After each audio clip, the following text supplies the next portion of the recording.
Let's talk about Aquaman's biggest mistake. That's right, the biggest issue I had with 2018's Aquaman. And right off the bat, I liked Aquaman. I thought it was fun. Probably the number 4 DCEU movie for me. I liked how they were stranded in the desert and then they looked at a map and we zoomed in the map and then they were where the map was. I liked the Pitbull song transition. Very good. But Aquaman did one thing that really got under my skin. One teeny tiny little choice that could have taken Aquaman from an 8 to a 10. And it has to do with one simple problem. Orm was right. Plain and simple, Orm the Ocean Master is correct when he calls out our habit of dumping trash into the ocean. He uses it to alienate Arthur because Orm is threatened by his half-brother, but either way, Orm has a point. And we never get a sense from Aquaman that Orm is being disingenuous here. It seems like Orm is motivated by a lust for power, but also as an undersea king, he isn't thrilled about humans polluting his home. So Orm uses this as a point around which to rally his forces, and were Orm to succeed and create the Army of the Seven Seas, it seems like his next move would be to declare war on the surface world for what they did to the oceans. So Orm is not just using this environmental argument to get what he really wants. Orm seems to genuinely believe that the Atlanteans should rise up and destroy the surface world for their crimes against the oceans. And Orm tells Arthur about this belief when he and Arthur first meet. Like I said, Orm uses this belief as a weapon to alienate Arthur during their meeting, but Orm is not wrong. The idea of Arthur, the half-human, half-Atlantean, coming to challenge the king for control of Atlantis while the humans are posing an existential threat to the oceans, like if during Independence Day a half-alien came down to run for president, it's a reasonable suspicion. So Orm makes a good point, one that we, the audience, and Arthur should at least understand. Maybe we don't believe Orm should go to war with the surface world, but we understand why he wants to. So we have Orm's point. We have Arthur's point, which is just general isolationism. He doesn't want to be involved with the politics of Atlantis and seems to believe that Atlantis and the surface world should just kind of keep their distance. But we're still missing one thing. Back in the olden days, the philosopher Plato came up with the theory of something called the dialectic. Basically, the greatest truth can come from two sides arguing their opposing views. I'm not a philosopher. If I'm a little bit wrong about that, I am, but that's the gist of it. Later, it was expanded upon by philosophers like Hegel and Marx. Basically, it starts with a thesis. Then that thesis is presented with an antithesis. And through argument, a third idea is formed. A synthesis of the best parts of both argument. Pretty simple.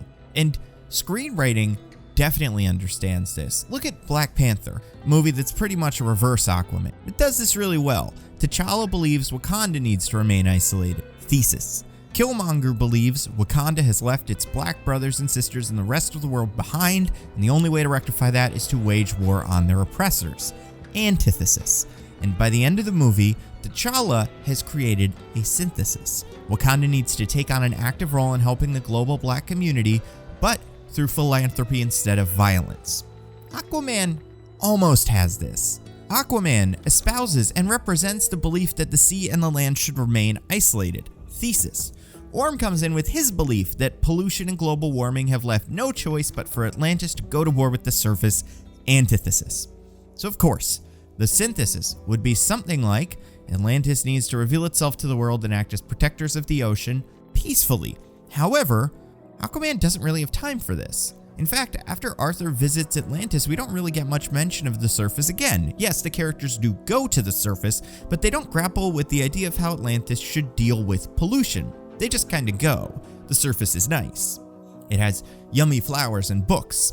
And then the big fight between Arthur and Orm is over whether Atlantis should go to war or remain isolated. But at no point in the movie does Arthur acknowledge that Orm is right that pollution poses a danger to the ocean, or at least he doesn't make it a concern. You could kind of imagine a coda to this movie, where Arthur shows that he's learned something from Orm. Maybe the humans are attempting to pollute more, or even maybe send some battleships to patrol Atlantis, and Arthur steps onto the bow of the ships and says something like, "I'm Arthur, King of Atlantis. I know, it's real. My half-brother wanted to destroy the surface. He almost did. Now I stopped him. That doesn't mean you're off the hook. You have one more chance. This planet belongs to everyone. Either we're gonna work together to save it, or Atlantis is gonna do things our way. Choice is yours. Who are you? I'm Aquaman.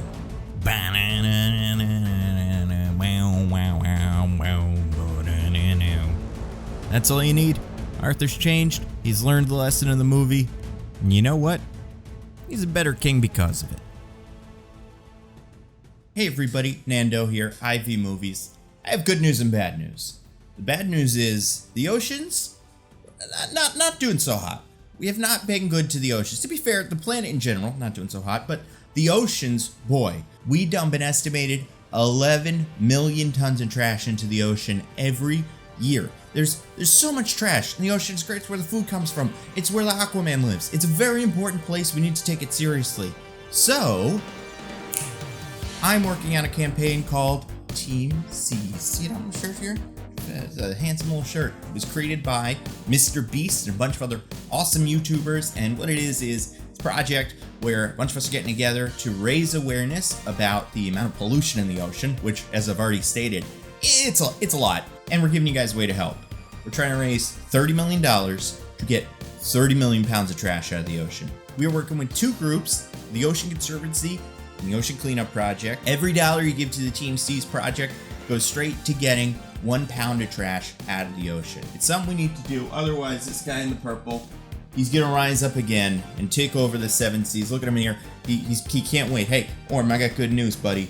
TeamSeas is gonna get rid of a lot of the trash in the ocean, and then you won't have to rise up and become the ocean master by taking over, not like taking over, but getting the support of 4 of the 7 kingdoms, which I've talked about this in the video before, Orm. It doesn't make any sense to me. There's 7 kingdoms. One of them is all dead. They are completely gone. One of them is the Deserter Kingdom. They're also gone. So it's really only 5 kingdoms. And then out of those 5, one of them is a bunch of sea monsters no one can talk to. So it's really only 4. I don't know why you need a majority of these 7 when there's really 5. And you have a majority of the 5. You have the fishermen, you have the undersea redheads, and you have the regular old Atlanteans. So you know, you are the ocean. I mean, don't go do ocean master stuff. Give us one more chance, or just one, okay? Doing TeamSeas. But you know, all kidding and action figures aside, is important. The oceans, the rivers, the beaches, they are all a vital part of the ecosystem that we all live in. So, you got a little extra money, you know, think about throwing it into TeamSeas. The link is in the video description, and also there will be that little YouTube fundraiser page. So it's a good way to make sure that we do not incur the wrath of Orm a second time. We got really close last time with Aquaman, and he didn't learn any lessons, like I said in the video. So, you know, if Orm rises up again, he's gonna make that same argument, and Aquaman is still gonna be like, well, I haven't learned any lessons. Either way, TeamSeas, cool charity. We gotta do something, otherwise this guy's gonna come get us. I don't know what to tell you. Thank you to everybody who continues to support the channel on Patreon. Love you guys. And thank you to everybody who listens to my podcast, Mostly Nitpicking. And last thing, follow me on Twitter and Instagram, TikTok, Twitch. I am Nando V Movies on all of those platforms. That's all I got. Stay safe. See you next time. Goodbye.